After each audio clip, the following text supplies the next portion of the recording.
Good morning and welcome to Garden Talk, sponsored by Stanley's Greenhouse, the weekly garden program that answers all your questions about the plants inside and outside your house. Call Garden Talk at 865-243-8255 or U.S. Cellular customers can do pound 100.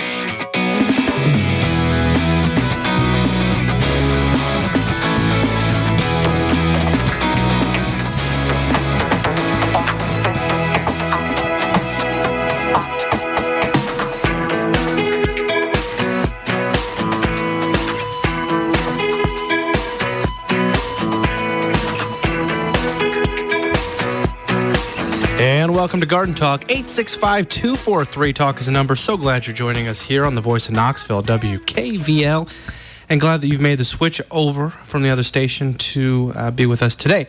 A lot to talk about and a lot of gardening to kind of discuss today. And we want to thank, first off, kind of our main sponsor, Stanley's Greenhouse, and also other sponsors like Ellenberg's Nurseries. Go out and support an independent garden center this weekend if you can. And a lot of times for independent garden centers, it starts to slow down just a little bit right now, but it's good to still go out there and but they're also getting new things in and still have a lot of great things. Also a great time to go get some deals, and I'm sure that any independent garden center has probably got some good values out there as well. So make sure you check out an independent garden center this week.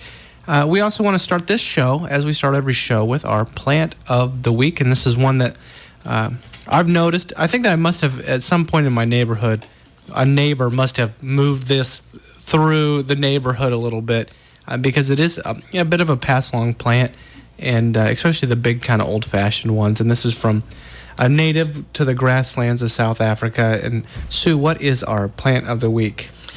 It is a great pass-along plant called red hot poker, or botanically known as Nymphophia. John, before your day here on the radio show, Sue once made me spell it on the scientific name on the air. Impromptu. Oh, well. Listen, can John do it? Knifophia. You forgot a P. Oh. No, he had the PH and the F. Oh, PH. Reversed. It's Kniphophia. Okay, and I'm going to say, good job. I don't remember that, Andy, but oh my, it is a challenging genus. Well, it is, and it's named after a guy named Nymphof. Nymphof. I bet it's pronounced in German. I bet it's pronounced Kniphof. Kniphof. I bet he's right. So there. Because they pronounce the K in. Yeah. But red hot poker. And Andy, I know you've been hot on this plant the last couple years because with all the breeding and hybridization that's gone on, there's really, like never before, a variety of colors and patterns in the bloom and all that. So yeah, I think that the Australians especially have really taken hold of this plant, and because it's such a plant that can withstand warm temperatures and poor soil conditions, and also some modern breeding that's been kind of filtered through a wholesaler called Terra Nova Nursery. There's been some really good new Nymphophias or red hot pokers that have come out. And also the Saul brothers outside of Atlanta have done some work with Nymphophia, or at least they've distributed some of the new ones and released some of the new ones. And they're shorter. If you know these red hot pokers, the old-fashioned one, some of them are about eye high to a man. They're pretty tall, and some of the new one, and they only kind of bloom once and then they're done. Some of the new ones that you see out there, and probably my absolute favorite one is called Mango Popsicle. It's a kind of a peachy, mango-y color, and it is a rebloomer. And it just continues to rebloom new from the base of the plant all summer. It hasn't started yet. It's just starting now. I looked at mine yesterday at my house, and I can see them down in the crown of the plant, and they're just starting to come up now. And they'll just continue and continue and continue all summer to bloom. I mean, almost into fall, you'll have Nymphophia in your or red hot poker in your yard. They're not the big torches. They're probably 3 inches long and about as big around as a silver dollar. So they're smaller, but there's a lot more of them. That sounds really nice. I've seen some great combinations in my neighborhood, actually, because this is it's a pass-along plant. It's a wonderful plant, as you say, because it tolerates such poor conditions, but it doesn't grow rampantly anywhere. It's never a pest or a problem. And the one that I liked was pairing it, believe it or not, with a sort of a almost lavender shade of iris blooming together in the same bed, and then a yellow. They were using a yellow composite in there too, like a coreopsis or something of that nature. I'm trying to think, because this year has thrown me off so much. If they're blooming a little bit later than they normally do, if they're usually more paired with iris, with the tall bearded iris or not, but they maybe seem a little bit late to me this year. I think so too. We did have a little bit of a late spring, and you would expect things that are heat loving to be particularly late. Right. Cool. That's a good point. Sue, what are some of those names? I just love the names. I know. I just looked up Terra Nova Nurseries, one of the real innovative, cutting-edge nurseries out there for bringing us new and improved or different, unique plants. And they have got a total of 9 different nymphophillas. And here are some of the fun names. And, I'm big on, sometimes I think you've got to add a plant to your garden just for its name. But we've got creamsicle, orange vanilla popsicle, papaya popsicle, pineapple popsicle. So they've got the whole popsicle series going. But then one's called Fire Glow, Ember Glow, and Creamsicle. How neat. Those are good names. And beautiful. I love the one here called Orange Vanilla Popsicle. Ooh, is that pretty? It starts Those out... Those are your colors, Sue. They are. It starts out white at the base and moves up through a creamy, peachy color into hot, bright orange. Ooh, that's I think nice. Nymphophila, this regular one that we see out with the big one is just one member of that genus, and I think that they're starting to exploit some of the other ones from the grasslands of Africa. I think there's some in Australia as well that they're starting to put into the mix a little bit. I would imagine it's a hard plant to breed, so kudos to those people who develop new plants. That's something we should mention. If you think about it, somebody has to save seed, grow out those seedlings, choose the ones that look the best, and then work on those. It is not an easy or really even a direct, straightforward thing to do. And we'll talk more about this plant, 865-243-TALK, and we're going to go to the phones quick, and we're going to talk to Jeff in Sevierville. Jeff, how are you this morning? Hey, good morning, guys. How y'all doing? We are well. You got a question today? I sure do. I have one about the downy fungus. Have they come up with a pesticide for that yet? I've been avoiding regular impatiens this year. I went more with the New Guinea and the Divine series, and so far, I really haven't had any trouble with them yet. This is a problem. We'll just let everybody know in that there's a real problem with our impatiens this year, and in fact, that a lot of nurseries have chosen not even to sell them this year. And so, Sue and John, what do you kind of got on the updates for the impatiens this year? I've not seen them much in the local garden centers, to tell you the truth. And as far as the question about the fungicide, I believe there are fungicides available. It's just that this has been such a devastating problem, they're asking people not to grow them, to keep from spreading this. Yeah, in fact, talking to some of our agents who have been working on this, I think that they've said that they're hoping that they really can get so few of them grown for a while that it'll kind of take care of itself, and then you'll be able to plant them again after a couple of years. And here's my understanding. New Guinea impatiens is a totally different plant, totally different type of impatiens, and you don't have problems with downy mildew on it. It's more of the more common annual. Right. And it's going to be a tough problem to fix, too, because, it was hard for me not to get this plant to come back from seed at my house. So so this is just something that they can work on. I think that some fungicides will work, like John said, but worth the money, probably not. Yeah, it's very expensive to use fungicides on annuals, unfortunately. So that's a problem that's best solved by sticking with the New Guineas and the There's a what is the resistant strain? There's Dr. an Sue? interspecific hybrid. We're starting to see more and more of this happening in hybridization and breeding of plants, where they're successful at crossing two different genuses, and that's the sun patience, and they've also been found to be tolerant to this disease. So that's good to know. And I think that Stanley's greenhouse did have some things along those lines. I'm using sun patients from Stanley's in some containers at the house, and they don't show any sign of problems. Jeff, have we helped at all today? Yes, you have. And I tell you what, I will say one thing about Stanley's. They got that new Divine, and those have been. I'm very, very pleased with those so far. Those are a crossbreed, and those are not affected by the downy fungus. So that'd be an option to try too. It's a new one. I guess it's one of those crossbreeds you've talked about that's come out. Right. Mm-hmm. And so those, I would highly recommend those. Cool. Hey, Jeff, well, we really appreciate you listening and being a caller today. Sue, you got something else? Well, I just want to say, that you can get into chemical control, but a lot of them are not going to be readily available to homeowners or consumers.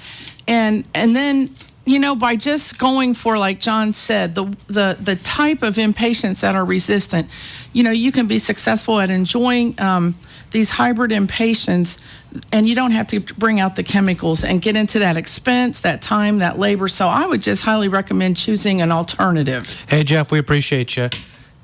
When we hope to talk to you when we come back, 865-243-TALK is the number. Again, 865-243-8255. You're listening to Garden Talk right here on the voice of Knoxville, WKVL.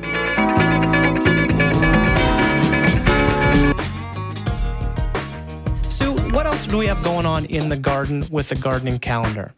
Well, Beth, this is a good time that folks could be thinking about pruning hydrangeas. Yes. Not all hydrangeas, but certain ones. What do you want to say about that? Well, I know I have a lot of Annabelles in my yard right now, and my mom taught me a long time ago that when the Annabelles when their petals start to kind of turn a light green, that's when they're ready to start picking if you want to bring them in as dried. And that's where they are right now, isn't it? They are. I went and picked a big, huge bunch of them. Couldn't even find a vase big enough for them. And literally what we do is we put them in water, and the stems have dried out. That's one of the great things. I put them in a little bit of water, and I just let the water dry out of the vase, and they're dry, and they're the new dried flowers. Or you can hang them upside down or whatever.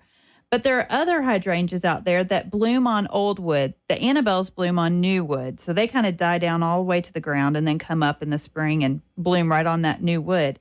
But the hydrangeas that bloom on old wood, this is a good time to prune them now. Prune off the blooms. And the new shoots that are coming up right now are what they're going to bloom on next year. Right. Now, I've noticed over in the UT Gardens, another type of hydrangea is really just starting to come on, and that is Hydrangea grandiflora, the PG hybrids and all that. There's one of my favorites that we have is Limelight, and it's just beginning to open. So, this is the season of hydrangeas. Like you said, the hydrangea, I believe, is grandiflora. Mm-hmm. The Annabelles have just finished up, and now these other ones are really coming on. Well, maybe you have a question about hydrangeas or something else that's going on in the garden. You can sure give us a call, 656-TALK, 1-800-951-TALK, or again, star 100 for AT&T wireless customers. Right now, we're going to go to Karen in Cleveland, Tennessee. And Karen, you have a question about azaleas today for the ladies? Yes. Hi. I have a couple of azalea bushes that are several years old, and they're starting to do that. I don't know if it's called like a broomsticking or something where it's got like one shoot and it'll have a whole bunch of like little branches off of it. Right. Yeah. And the shrub is getting real thin underneath. It's like all of its energy is going to these little broomsticks. Yeah. Witch's broom. Yes, it can be caused by several different things. You don't think so? No, I just think it's typical growth on some cultivars. Oh, where it's gotten old on that wood. Right. Okay. And so you do want to prune that back and thicken that plant up, but it's all about the timing of when you bloom. When you prune, Karen. All right. Now, let me tell you something. If you don't care that much about the blooms next spring, you could go ahead and prune right now because the new growth. Now is the perfect time to prune You them. think still in the month of July? Yeah, they set their blooms in August. They set their. That's what we always learned in school. They set their blooms in So you August. can prune it now, cut it back as hard as you want.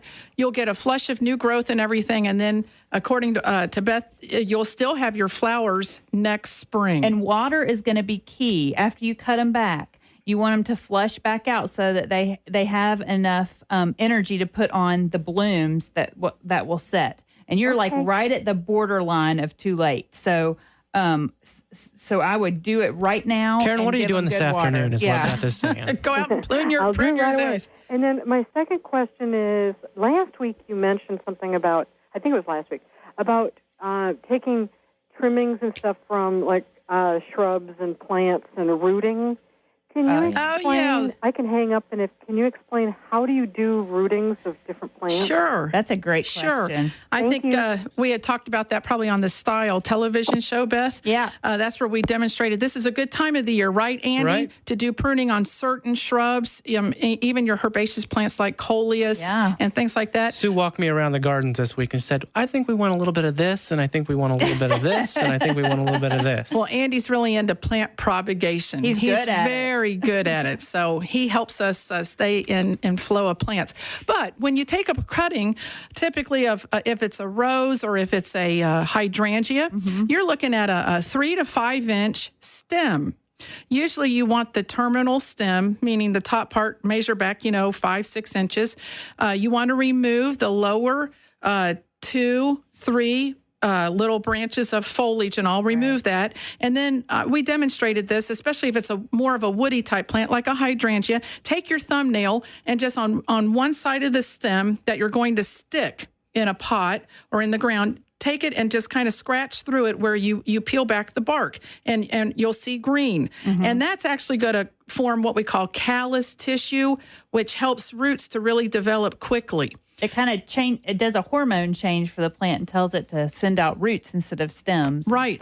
And on more woody type plants like hydrangeas or roses and all, you can buy at the garden centers and all what's called a rooting hormone, where you can dip. You want to wet the bottom of that stem now where you've pulled the foliage off, stick it in water, tap it dry, stick it in your rooting hormone powder, tap it off, and then stick it into a pot or stick it in the ground. The most important thing is you don't want it in full sun. Right. You want to keep it in the shade, and you want to really keep the soil good and moist. It can never dry out because there's no roots, and it's trying to produce roots. Yeah, and a little tip with the rooting hormone talc, a little bit goes a long way. And it's better to kind of sprinkle it out onto like a paper plate or something and dip your root or dip your cutting into that and then flick it off really lightly. But you do not want to have it clog up the vascular system so that it can't pull more water in, so that it has, it needs that water to keep itself Well, it going. sounds like a little bit goes a long way. And we have DJ now joining us right from Knoxville. DJ, you have a question for the ladies today about blackberries. Is that right? Yes, I have thornless blackberries, and my old canes have about produced all they're going to produce. My new canes for next year, I've already topped them off about 4 foot high. Okay. They've put out laterals now 3 or 4 foot long. Mm-hmm. The instructions I have from Extension says wait till winter to prune those, but they're getting awfully long. Can I go ahead and prune them back now? I think I would selectively prune them now. I don't know if I do the whole thing. Is it they just started shooting off after we got this rain? Yeah, well, I've been keeping them watered. Okay, good. But after I topped them off, each one put out 4 or 5 long laterals, and they're getting 4 or 5 foot long now. And it's longer than what you want. Because I believe, if I understand it right, that's what's going to produce his fruit next year. Yes. Yes. They are longer. They're overlapping each other, probably 100% overlap on each other. Well, I'd say if you were to prune them right now, they're probably going to keep growing. I mean, I think they're probably going to just branch off and grow a little bit more. I'm not positive about that. I don't have to wait until they're dormant to prune those laterals, you don't think? Oh, no. Or if you're worried about the dormancy issue, I don't think you're. Yeah. No. Okay. I think, well, I think they're going to continue to grow if you do prune them because it's going to stimulate them to grow. All right. I'll go ahead and prune them back. All righty. Well, thank you so much for your call. And we're going to try to take one more call here quick. Mary Lou is joining us from Knoxville. Mary Lou, you have a question about hydrangeas today for the ladies? Yes, I bought a hydrangea last summer, and it was a new variety, a Red Lady, I believe it was called. Yes, I love that. And this is the second summer I've had it, and it has yet to bloom. Have you pruned it at all? No. And what type situation do you have it planted in? I have it in a bed with ivy and some other hydrangeas. It gets plenty of water. It does? I have an irrigation system. Okay. Is it in the more shade? Sun than shade. Good. And the leaves look fine. I just have never seen a bloom on it. Okay, but it's growing nice and healthy? Yeah, the leaves look fine. It really hasn't gotten really big this year, but then again... Right, everybody got bit back. Well, I would say one thing is this year, you've got to just discount it completely because all of the hydrangeas, especially Lady in Red, they got bit back and their blooms were taken off. Right, I haven't seen ours blooming in the UT Gardens. So this year, just erase this one from your memory and try to start over for next year. Okay. I have a question. What about last year? It may have just you had to have gotten it last year or the year before, so it might have just been an establishment period, right, Sue? It could be. And Mary Lou, let me ask you: have you fertilized it at all? Not this year. But you did last year. Well, I did fertilize it, with those little beady things that right. Agricultural vegetables and so. Oh, you mean like what I enjoy gardening with? No, just your specialty. Get the UT. Oh, yeah. Yes, I would say that's a good way to put it. My specialty would be ornamental horticulture. Over agronomic crops. Yes, agronomic crops and all that. But on our team now, we have John Tullock here, who really is a vegetable gardener and has written several books on the latest one being the New Urban Homestead. Mm-hmm. So he's able to really talk about raising chickens and food crops. Sure, we can. I can easily address that. First of all, and I got this question. I've gotten this question from a couple of people. The seeds that you go buy off the seed rack at your independent garden center, or even if you go to a big box store, none of those are genetically modified seeds. They have all been produced by traditional methods. Not all of them are heirlooms. An heirloom is something that's typically been around a long time, is open pollinated, meaning it's not a hybrid form, and often heirlooms typically have been passed down for generations from family to family. Yeah, seed savers. Exactly. Genetically modified seeds are typically only available to commercial, large-scale farming operations. You're not going to go to Stanley's greenhouse and buy a GMO in a seed packet. No, and not even of the things that are commonly GMO products like corn or soybeans. Those are not available in places like going to Stanley's greenhouse. But to answer the question, the most common GMO is one that is the plant has been altered in some way to allow it to be resistant to Roundup, the glyphosate. And so you can spray glyphosate, it kills the weeds, but it doesn't kill the crop. Right, soybeans, cotton, corn, canola, and sugar beets. So those are the kinds of things, and people have different opinions on whether that's a good thing or a bad thing, and I'm not going to make a judgment on that. But that's the difference. To answer the question, and again, home vegetable gardeners need not be concerned that they're accidentally going to get hold of these seeds because they're not out there.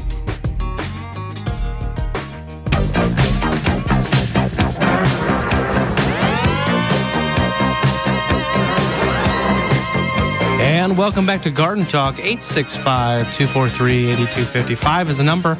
If you've got a gardening question, just through half the show now, 865-243-8255 is the number. Let's move across to the garden calendar, Sue or John. Yes, sir. What do we want to talk about? Veggies. He's got some timely Veggies. tips Okay. here. Yeah, today is the first day of June, and that is always time to remember to do. Is it really the first day of June? Today is June 1. Did we have a May? I thought so, but yeah, I kind of went missed quick. it too. It Yes, went I was quick. very busy during May. We were all very busy in the gardens everywhere during May. And now that we're into June, the one veggie that I always think of, actually two, is sweet potatoes and okra. Now, you don't get any more southern, I don't think, than sweet potatoes and okra. But it's now, the soil is very warm, and it's a great time to plant either one of those. Also, for the other warm season veggies, you got peppers, eggplant, still time to put out tomatoes. All of your squash family, all the cucurbits, you can still plenty of time to put out cucumbers.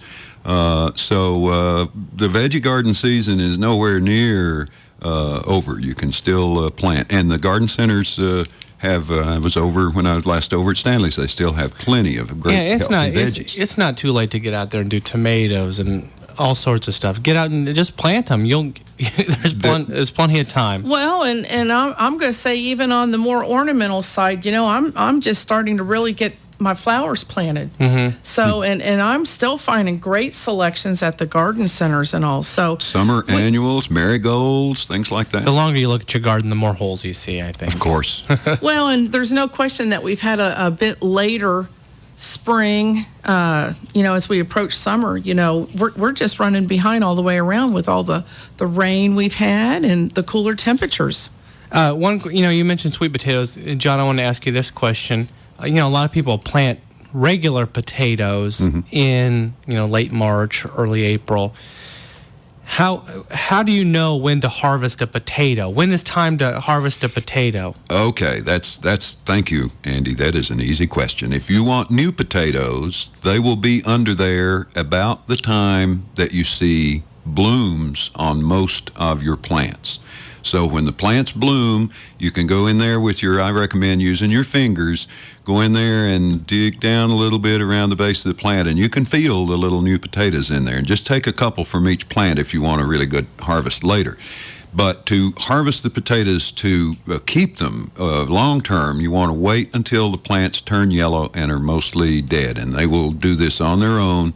And most of the time, it's going to be somewhere between 90 and 120 days or so after they first emerge from the ground to begin with. But that depends on the variety of potato. But they will let you know when it's time. Once they start to die, let most of them die, and then go ahead and dig. And I have a question. Can you leave potatoes in the ground through the winter? It is. I have done that accidentally, and yes, it works. As basically cold storage. Exactly. And same, can you do that with garlic? Garlic, probably, but it would be better. It really needs to cure in order to keep well, so it might rot on you in the winter, but potatoes will stay in there. Carrots you can. Carrots can be left in the ground, yeah. Some of the things like that can. And another thing people often don't think of is if you harvest potatoes, say, sometime in June, the most popular potato around here, I think, is probably Kennebec. It's a very disease-resistant potato, so it's a very reliable performer. And typically, you're going to harvest those sometime before the 4th of July if you planted them out around St. Patrick's Day, which is the traditional time to plant them. Then you can go back, you can save the small ones and go back and put those in the ground again at the end of July and get a second crop before the frost arrives in October, November. So you can actually get two crops of potatoes. The second crop won't be as good, won't be as productive. Right. But you can do two crops of potatoes. We should also make the distinction, now's a good time to plant sweet potatoes, but sweet potatoes and Irish potatoes do not like the same conditions, so you wouldn't want to necessarily follow one with the other. Sweet potatoes need rather poor soil. They don't like a lot of nitrogen. If you give them too much nitrogen, you get all leaves and no potatoes. And we're familiar with that phenomenon in a lot of other plants. Right. It happens with sweet potatoes, too. So it's one of the reasons they were very, very popular in the South. They grow in poor clay soil. That's interesting. Well, lots to talk about. And if you got a question, maybe there's something going on in your garden you want to know a little bit more about, 865-243-TALK is the number. Again, 865-243-8255. We'll be right back on the other side. You're listening to Garden Talk, only on the voice of Knoxville, WKVL.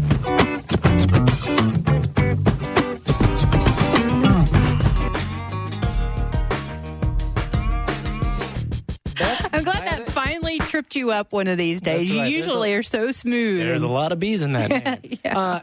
And let's go to our producer, Tori, who's got us on the queue here, because he's got the sad music going today. It is a little dreary out there. It's a little dreary out there, and we're also missing one of our garden girls today.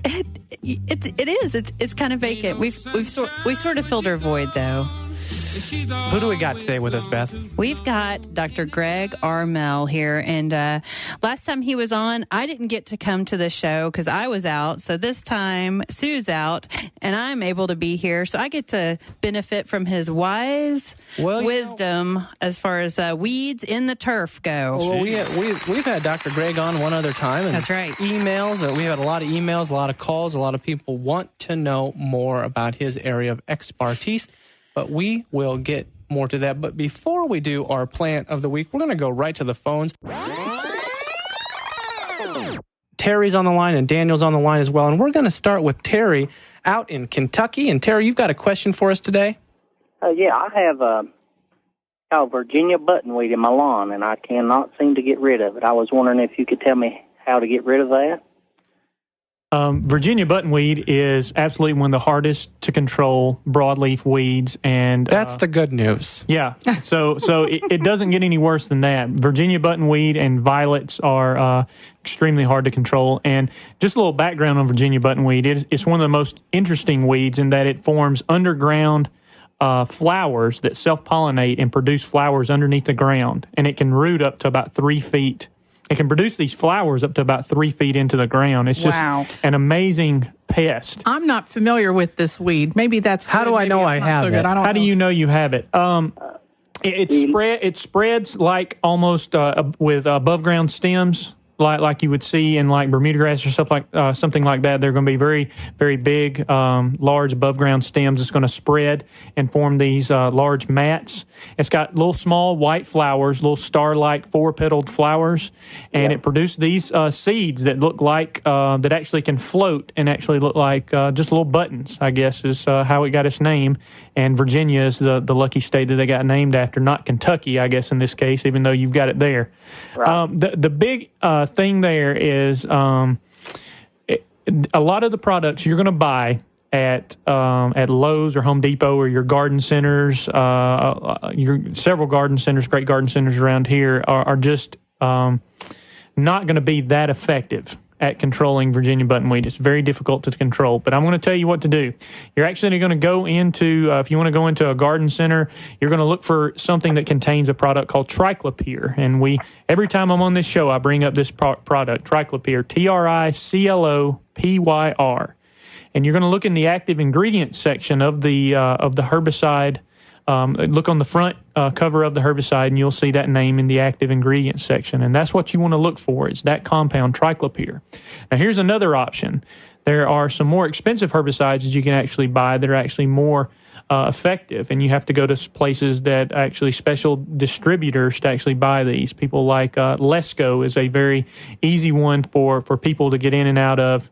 As far as buying some of these more specialty herbicides, you're going to pay a lot more. You're going to pay upwards for a small amount. You're going to pay upwards of $50 to $100, as opposed to maybe $8 to $20 for something that you would buy in a garden center. But these are going to be very effective. The amount you'd buy it actually last a lot longer. And there's something you can buy out there called Spotlight, and that's another good herbicide to buy there. So tough one to deal with, and best of luck on it. Hey, Terry, why don't you just keep us updated on that? We'd love to hear how that turns out. DJ has joined us on the Big Talker hotline today, and DJ, you've got some questions today, probably for Scott. Yes, yes, I do. I have a shady backyard, and I get some morning sunshine, not much, but I've got one section where I've tried to get any sod to grow. I soil tested it. I seeded it with a Lesco shady a mixture. I never did get any grass. So this spring I sodded it with a fescue sod. Sod looked good till about a month ago, kept it watered, and now the sod is all disappearing. Any suggestions what I can do?